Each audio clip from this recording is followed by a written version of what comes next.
Bacalah teks berikut untuk soal nomor 1-3. Kelelawar pengecut. Di sebuah padang rumput ada seekor singa sedang menyantap daging.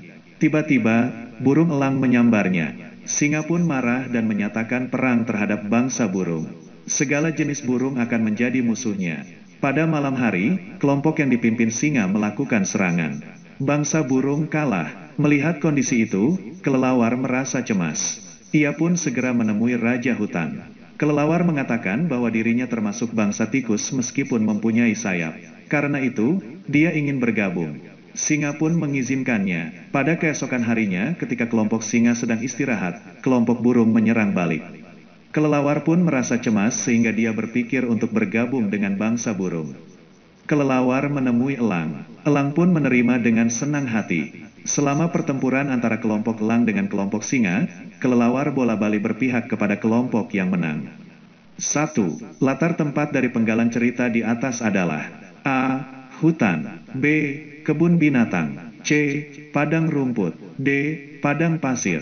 Silakan pikirkan sejenak jawaban kamu. Silakan di-pause.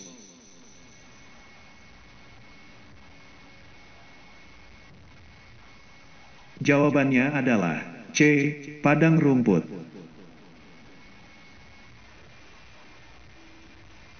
2. Watak yang dimiliki oleh kelelawar adalah A. Pembohong. B. Senang menipu. C. Suka mengadu domba. D. Tidak punya pendirian. Silakan pikirkan sejenak jawaban kamu. Silakan di-pause.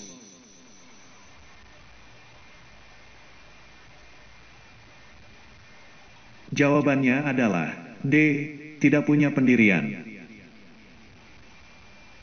3. Amanat yang dapat diteladani dari cerita tersebut adalah A. Jangan merebut sesuatu yang menjadi hak orang lain.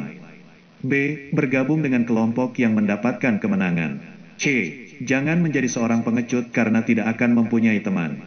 D. Selalu membalas dendam dengan orang yang berbuat jahat kepada kita. Silakan pikirkan sejenak jawaban kamu. Silakan di-pause.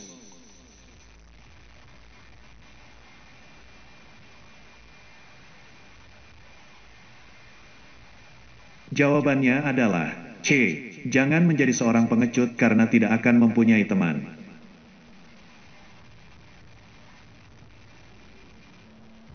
4. Sesuatu yang ingin disampaikan oleh penulis melalui dongengnya disebut A. Tokoh. B. Pesan atau amanat. C. Watak tokoh. D. Latar. Silakan pikirkan sejenak jawaban kamu. Silakan di-pause.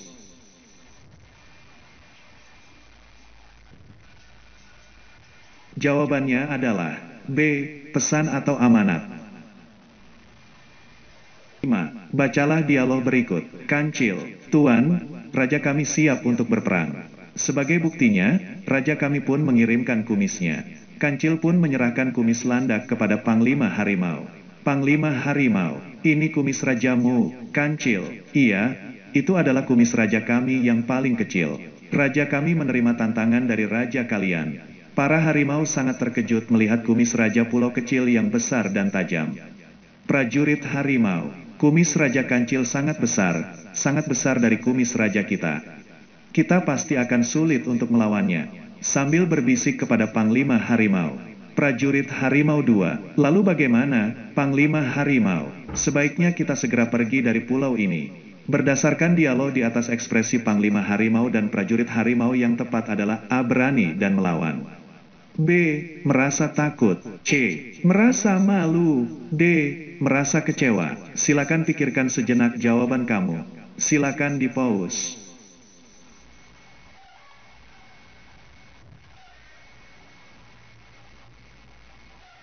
Jawabannya adalah B. Merasa takut.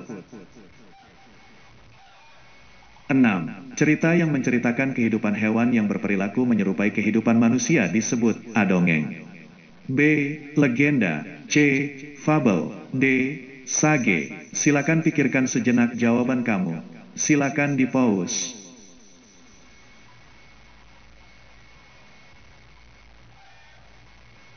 Jawabannya adalah C. Fabel.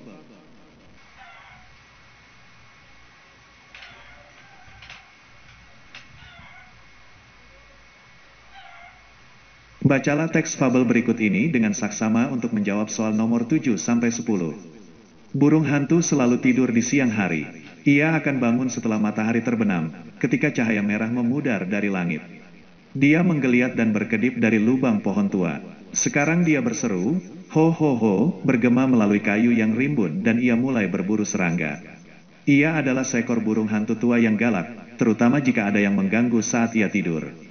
Suatu sore musim panas yang hangat, saat ia tertidur jauh di dalam lubang pohon tua. Belalang di dekatnya mulai menyanyikan lagu gembira namun sangat menyesakkan telinga. Burung hantu tua itu menengok dari lubang pohon yang digunakan sebagai pintu dan jendela. Pergi dari sini, Tuan, katanya kepada belalang tersebut. Apakah Anda tidak memiliki sopan santun? Lanjutnya, Anda setidaknya harus menghormati usia saya dan membiarkan saya tidur dengan tenang, lanjut sang burung hantu tua itu. Akan tetapi, belalang menjawab dengan kasar bahwa ia juga berhak berada di tempat ini. Lalu ia meneriakkan suara lebih keras dan lagu yang lebih berisik. Burung hantu yang bijak tahu benar bahwa tak ada gunanya berdebat dengan belalang keras kepala ini. Selain itu, matanya semakin rabun untuk memungkinkan dirinya menghukum belalang. Akhirnya, dia melupakan semua kata keras dan kembali berbicara dengan sangat ramah kepada belalang. Tuang belalang yang baik hati, jika saya harus tetap terjaga, saya akan datang untuk menikmati nyanyian Anda.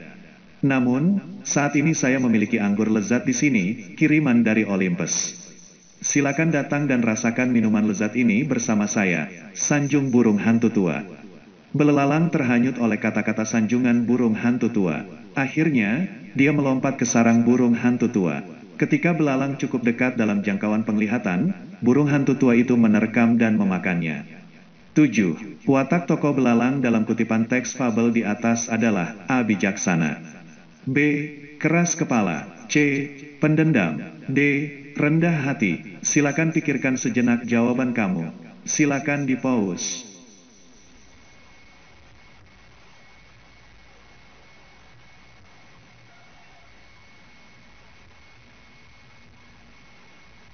Jawabannya adalah B. Keras kepala. 8. Latar waktu terjadinya peristiwa dalam teks cerita di atas adalah A. Pada pagi hari, B. Pada siang hari, C. Pada malam hari, D. Pada sore hari. Silakan pikirkan sejenak jawaban kamu. Silakan di-pause.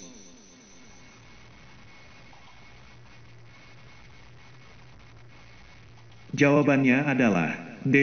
Pada sore hari.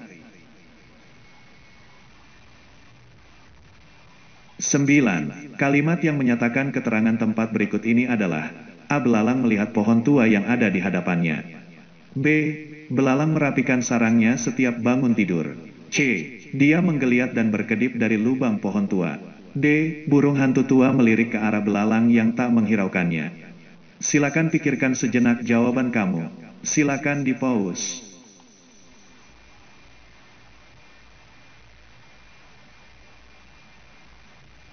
Jawabannya adalah C. Dia menggeliat dan berkedip dari lubang pohon tua. 10. Pesan moral yang tersirat dalam kutipan teks fabel tersebut adalah A. Ikutilah nasihat seorang sahabat agar tidak salah jalan, B. Jangan mudah terhanyut oleh sanjungan orang lain, C. Tak ada gunanya berbuat baik dengan orang yang keras kepala, D. Jangan suka menyakiti orang lain jika ingin hidup bahagia. Silakan pikirkan sejenak jawaban kamu. Silakan di-pause.